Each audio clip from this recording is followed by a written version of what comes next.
Bismillahirrahmanirrahim. Assalamualaikum warahmatullahi wabarakatuh.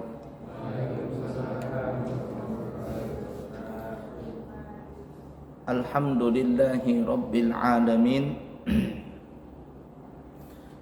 Allahumma fasalli wa sallim ala sayyidina wa nabiyyina wa maulana Muhammadin Sayyidil Anbiya'i wal Mursalin wa ala alihi wa ashabihi wa azwajihi wa dhurriyyatihi wa man tabi'ahum bi ihsanin ila yaumiddin, amma ba'du.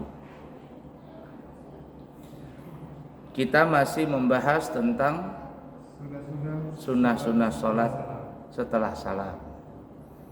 Baik, lanjut. 1. Membaca istighfar 3 kali. Nah, setelah salam kita disunahkan membaca istighfar 3 kali.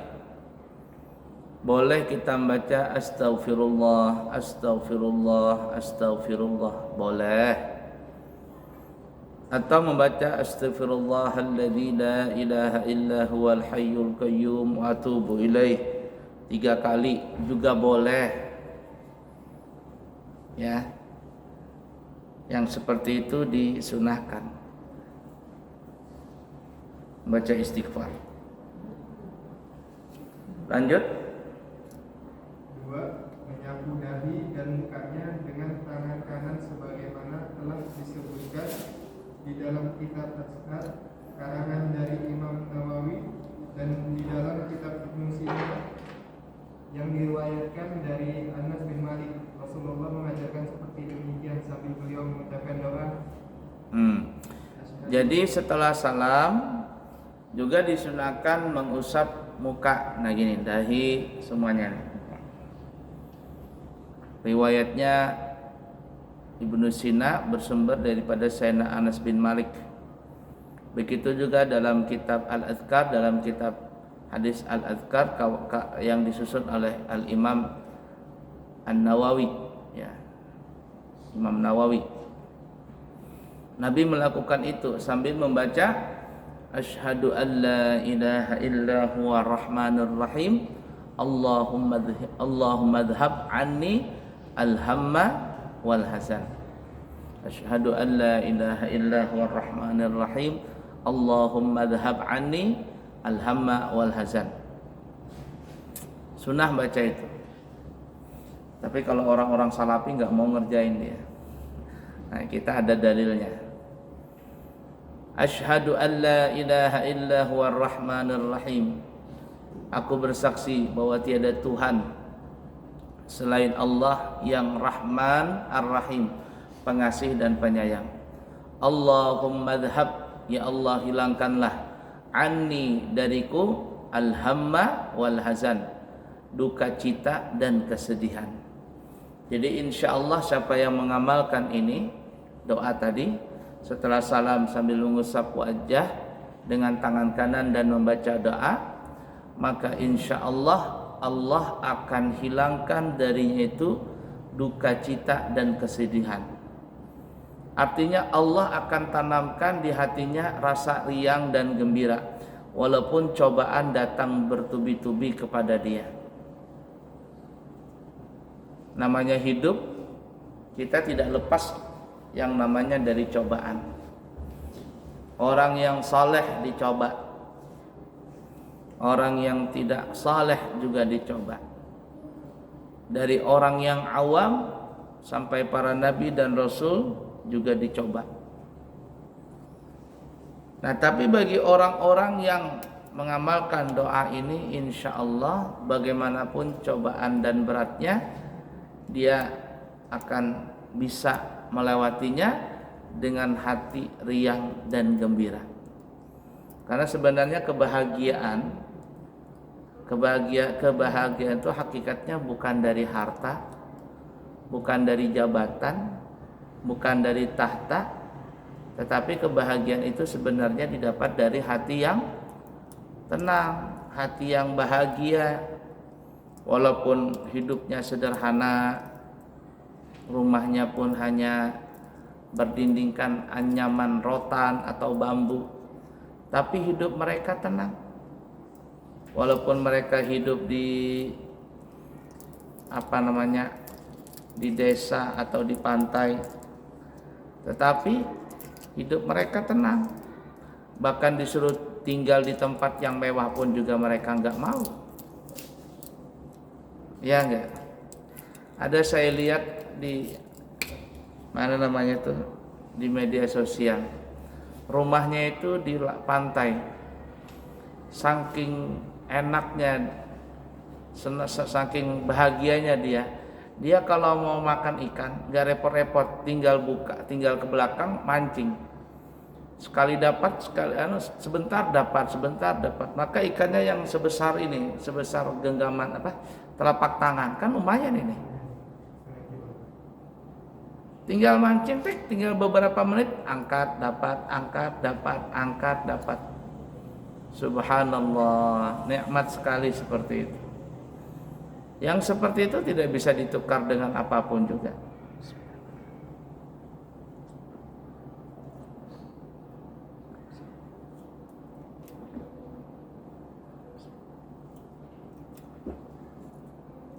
Yang lagi rame di Riau, di Rempang kan mana? Biar dihurup dengan rumah apapun juga, mereka tidak mau.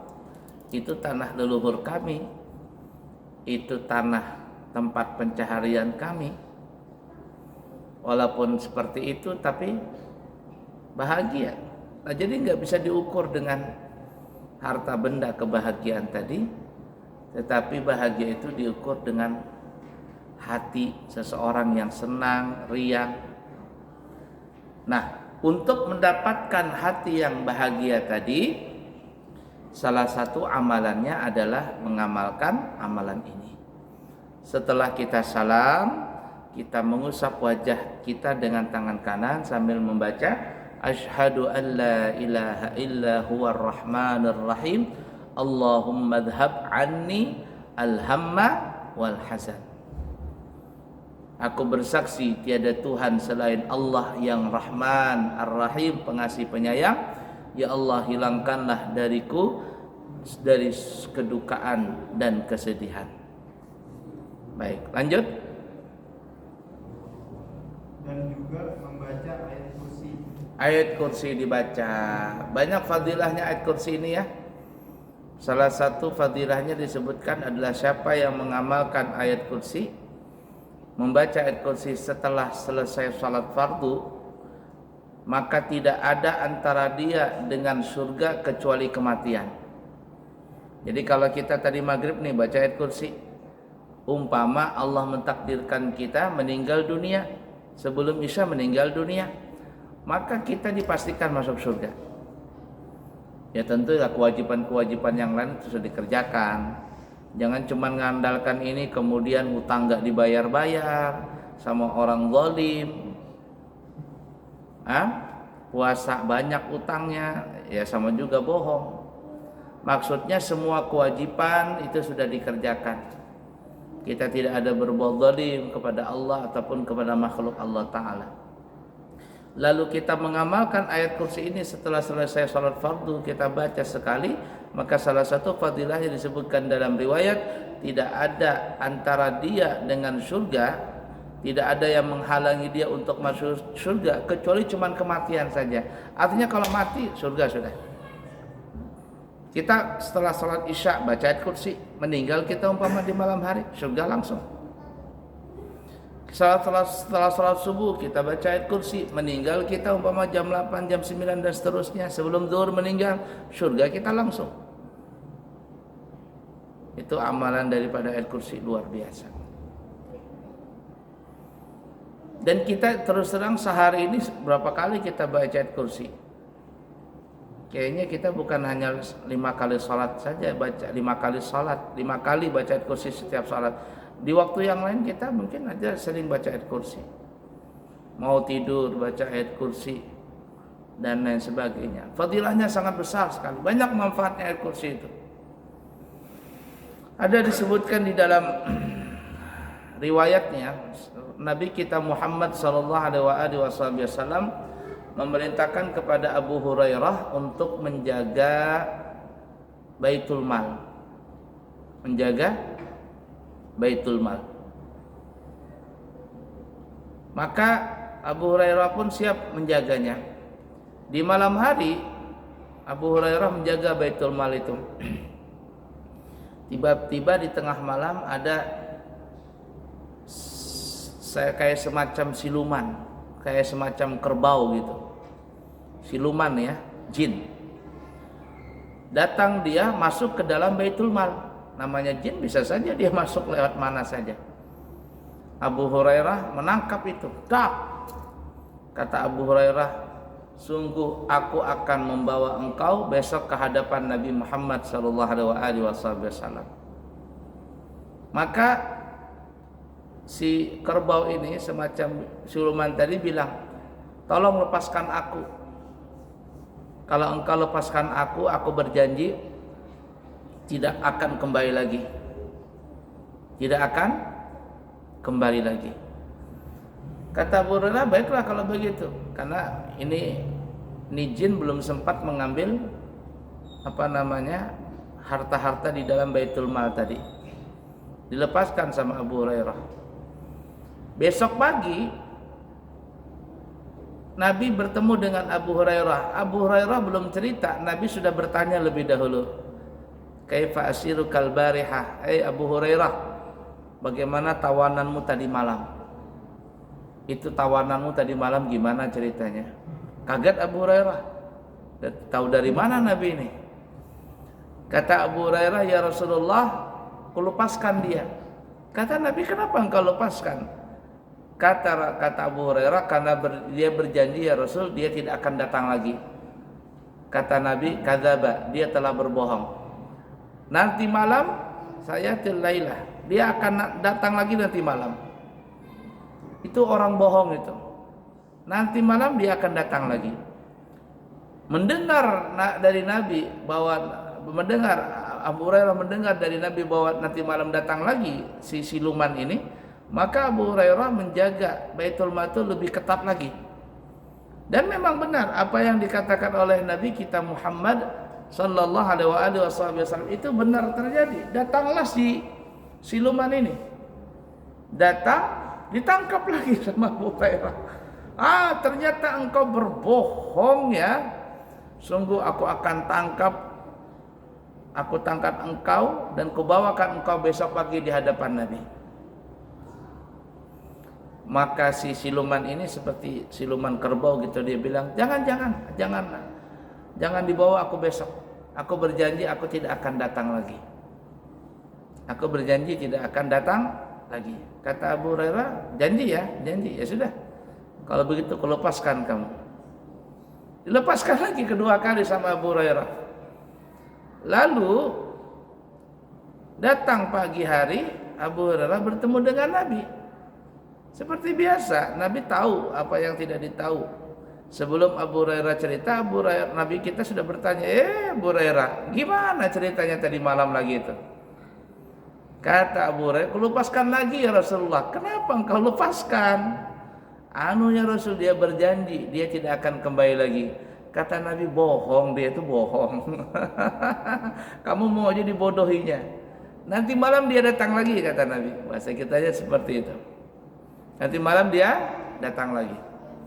Nah, malam ketiga Abu Hurairah lebih ketat lagi menjaganya. Lebih ketat lagi untuk menjaga Baitul Mal tadi. Nah, apa yang dikatakan oleh Nabi itu benar. Malam ketiga datang lagi si siluman ini, semacam seperti sapi atau semacam kerbau ini. Ditangkap lagi sama Abu Hurairah.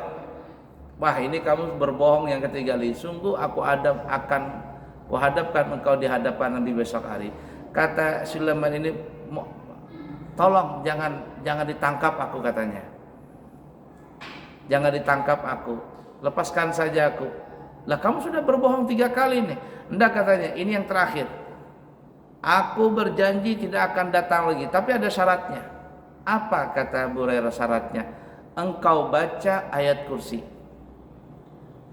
Jadi kalau engkau jaga di Baitul Mal ini, engkau baca ayat kursi, maka aku tidak bakalan masuk. Itu kayak bahasanya pagar apa tuh ya? Pagar sukma atau apa istilahnya itu.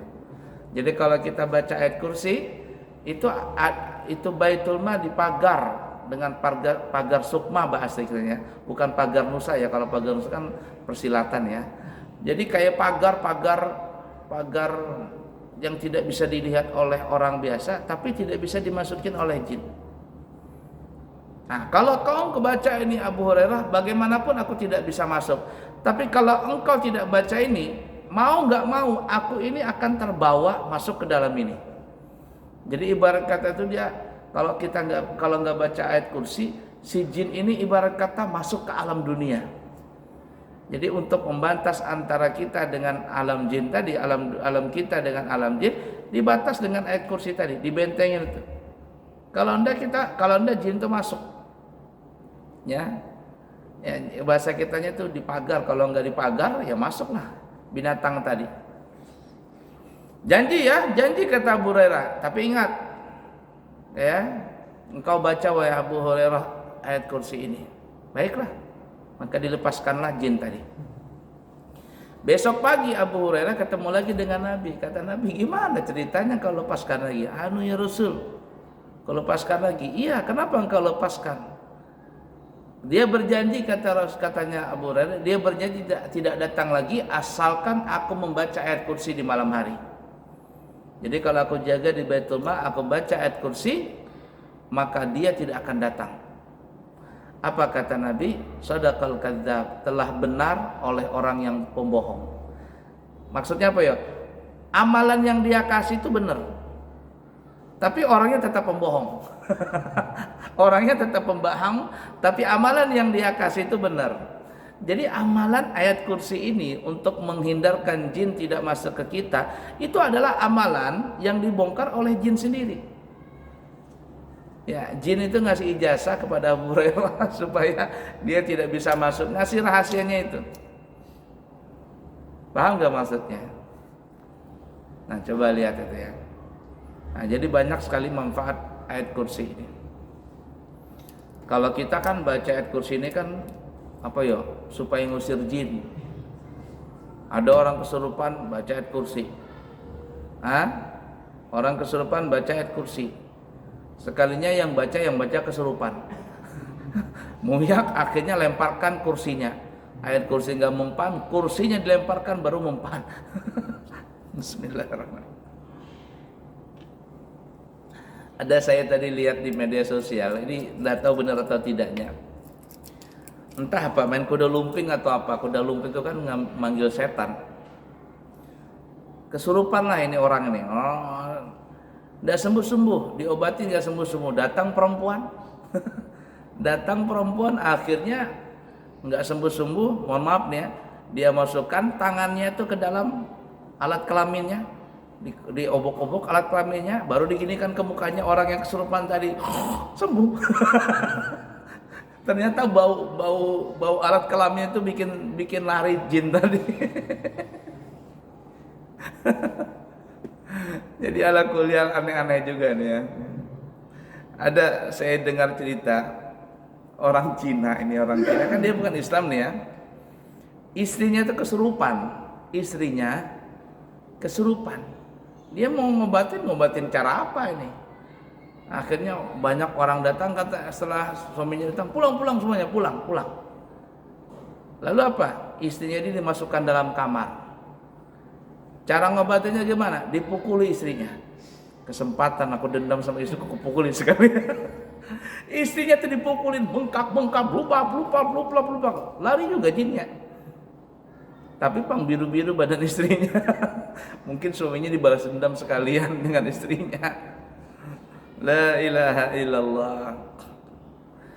Nah, kita terkadang ayat kursi itu digunakan untuk ngusir jin juga, ngusir jin aja. Dan memangnya sebenarnya benar, cuman ya tadi kayaknya ayat kursi itu tidak ada yang lain kecuali ngusir jin. Padahal Nabi tadi menyuruh mengamalkan ayat kursi setelah sholat apa ya? Tujuannya adalah kalau seandainya kita meninggal, maka tidak ada yang menghalangi kita masuk surga kecuali mati, itu aja sudah. Cuman kita terkadang ayat kursi itu cuma ngusir jin aja. Coba lihat film-film itu nah. film-film hantu terutama film Indonesia. Kalau sudah berkelahi dengan jin pasti ayat kursi ujung-ujungnya Allahu la ilaha illa huwal hayyul qayyum. Ayat kursi, lalu jinnya terbakar. Ayat kursi kayaknya cuma ngusir jin saja. Memang ayat kursi itu memang salah satu manfaatnya memang adalah untuk mengusir jin sebagaimana riwayat daripada Abu Hurairah itu. Ada pernah saya baca buku nih ya, salah satu bacaan ayat kursi ini. Saya baca buku itu bercerita tentang fadilah ayat kursi itu. Fadilah orang yang mengamalkan dan membaca ayat kursi. Jadi ada seseorang yang mengamalkan ayat kursi ini. Sering dia ratusan kali dia baca setiap hari ayat kursi ini. Nah, suatu ketika orang ini punya uang, lalu dia beli rumah. Rumah ini besar, ya, dan murah. Kenapa? Karena nggak ada orang mau beli rumah ini. Disebabkan rumah ini angker. Rumah ini ada jinnya berangker. Jadi dijual murah lah sama pemiliknya. Nah, yang pembeli ini dia nggak tahu ada jinnya atau apa, dia nggak ngerti. Dia beli saja, dia bilang bagus rumahnya, murah, dibelinya. Dibelinya rumah tersebut di malam hari ditempatin. Nah, karena zaman dulu belum ada lampu kan ya, jadi malam hari itu mati lampu, gelap-gelapan. Ketika dia tertidur, dia mendengar suara gemuruh. Gemuruh dalam rumah itu kayak angin gitu nah. Jadi kayak semacam film itu Aladin juga. Jinnya keluar. Cuman orang ini nggak ngelihat ada jin. Gemuruh itu rumah. Angin menandakan jin itu datang. Jin datang. Akhirnya apa? Orang ini ada sedikit rasa takut, tapi karena dia memang sudah mengamalkan ayat kursi, dia baca ayat kursi. Baca ayat kursi, setelah selesai baca ayat kursi, tiba-tiba dia mencium bau gosong. Dia mencium bau gosong. Bau terbakar, bau gosong. Karena harinya gelap, malamnya gelap, dia nggak lihat apa-apa. Nah, kemudian pagi hari setelah sholat, dia sambil timbul matahari, dia buka jendela pintu, dia lihat di dalam rumahnya itu banyak abu berserakan. Oh, dia baru sadar tadi malam ini dia lagi membacakan ayat kursi kepada jin penunggu rumah itu. Jin itu pun akhirnya mati terbakar. Menjadi abu gosong begitu di dalam rumahnya. Nah, jadi amalan itu sangat luar biasa. Nah, untunglah kita yang mengamalkan ayat kursi setiap selesai sholat. Setiap malam, setiap waktu kita mengamalkan ayat kursi itu sangat banyak sekali manfaatnya. Mudah dipaham kira-kira ya? Nah, baik, lanjut. 3.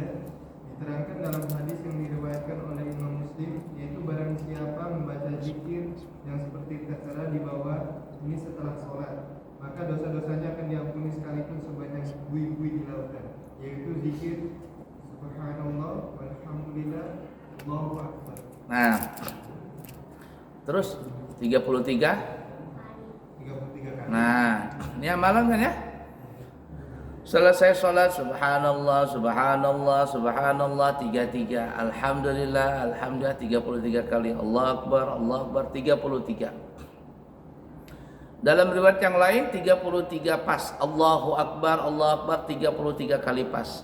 Dalam riwayat yang lain dikatakan 33 Allahu Akbar 33 kali, kemudian ditutup menjadi 34, tapi langsung Allahu Akbar kabira walhamdulillahi katsira wa subhanallahi bukratan wa asila la ilaha illallah wahdahu la syarikalah lahul mulku wa lahul hamdu yuhyi wa yumiitu wa huwa ala kulli syai'in qadir. Jadi ada dua riwayat. Untuk Allahu Akbar ada yang mengatakan 33, dalam riwayat yang lain 33 tapi ditambah yang ke-34 namun disambung Allahu Akbar kabira walhamdulillahi katsira. Itu amalannya. Dan itu sering kita baca selesai sholat. Apa fadilahnya? Fadilahnya adalah Allah akan menghapuskan segala dosa-dosa kita. Wa in kanat misla zabadil bahar. Walaupun dosa kita itu sebanyak buih yang ada di lautan. Berapa buih di lautan? Nah, kita nggak tahu berapa banyaknya. Kita datang ke pantai, nggak usah jauh-jauh lah, pantai Pasar Baru aja itu, nah, Pasar BP situ. Banyaknya itu buih di lautan tadi. Apalagi seluruh dunia, berapa juta miliaran, berapa triliun buih tadi. Artinya sebegitu banyaknya dosa kita, Allah akan ampuni dosa kita apabila kita membaca subhanallah 33, alhamdulillah 33, Allahu akbar 33. Cuma terus terang nih ya, mohon maaf bacanya yang benar.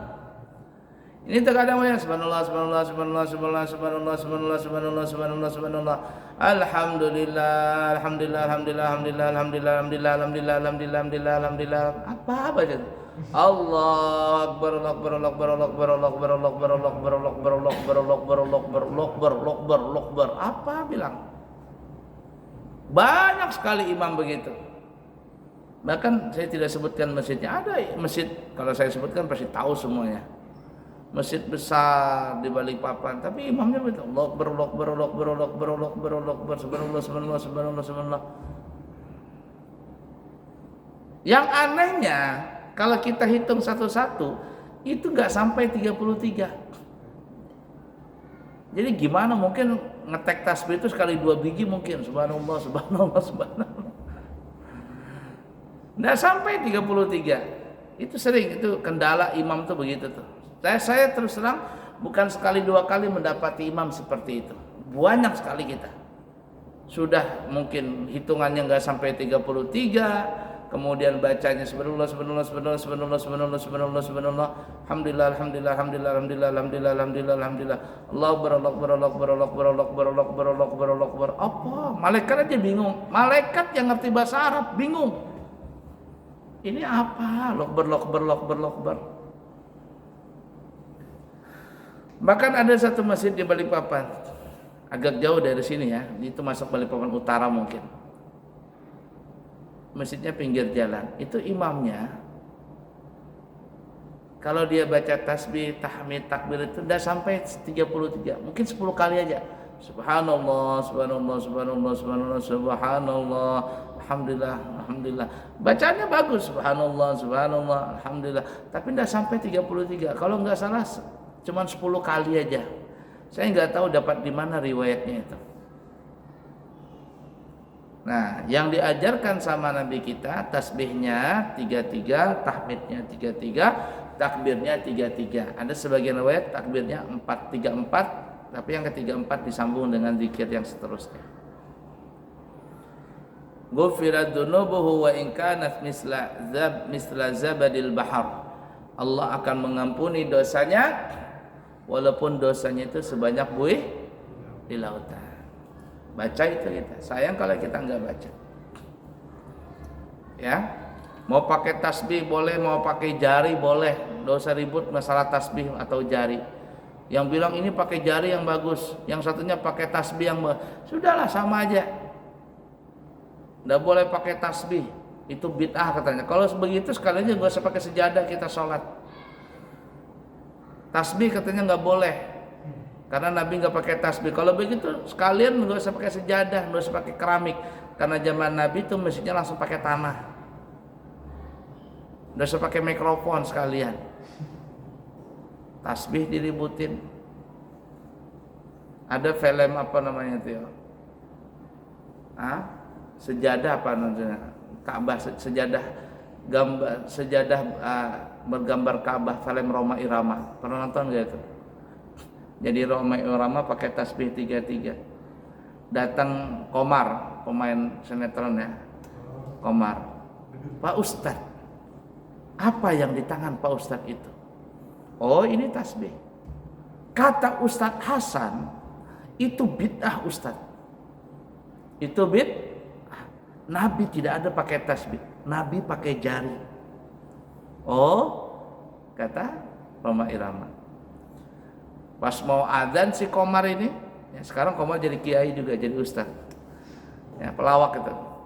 Ketika dia mau adzan, Allah, dimatikan mikrofonnya sama Roma Irama. Deng.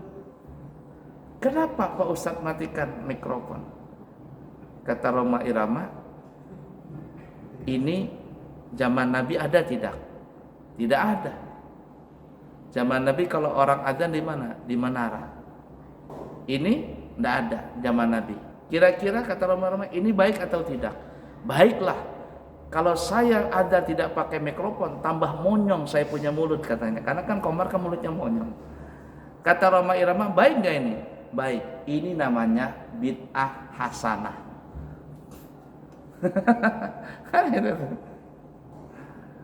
Ada beduk. Kenapa beduk ini ditutup? Kata Ustadz Hasan, beduk ini bid'ah. Roma Irama ngelihat jam di dinding mau dibuang. Kenapa mau dibuang? Ini bid'ah. Tidak ada zaman Nabi jam. Zaman Nabi kalau menentukan waktu sholat pakai matahari. Jadi nggak semuanya langsung ditutup poin bid'ah. Enggak juga sih ya. Kan ada sebagian anti pakai tasbih itu. Yang anehnya orang-orang yang anti yang melarang pakai tasbih itu lulusan dari mana? Lulusan dari Saudi, lulusan dari Mekah, lulusan dari Madinah. Terkadang saya heran, kamu lulusan dari luar negeri di sana. Coba kamu lihat di Mekah sana tuh. Kamu keluar dari Masjidil Haram, di toko-toko tuh banyaknya orang jual tasbih. Nggak ada satupun ulama yang di sana yang ngajar di sana bilang itu bid'ah syirik. Nggak ada. Saya duduk dengar ceramah, dengar pengajian antara maghrib dengan isya di Madinah, di Mekah itu di Masjid Nabawi, Masjidil Haram. Nggak ada satupun para ustaz mengatakan bid'ah. Nggak ada. Di sini aja yang mengatakan bid'ah. Banyaknya di Mekah itu orang jual tasbih itu. Haji. Uang Jokowi. Kan saya baru pulang seminggu yang lalu dari umroh. Baiklah ya, jadi seperti itu tasbih tadi 33. Bacanya benar, jangan salah-salah dan hitungannya juga benar. Habis? Masih ada? Ya sudah, cukup dulu. Insyaallah nanti kita sambung lagi di kesempatan yang akan datang. Semoga ada manfaatnya. Subhanakallahumma wa bihamdika asyhadu an la ilaha illa anta astaghfiruka wa atubu ilaihi wa akhirul kalam. Wassalamualaikum warahmatullahi wabarakatuh.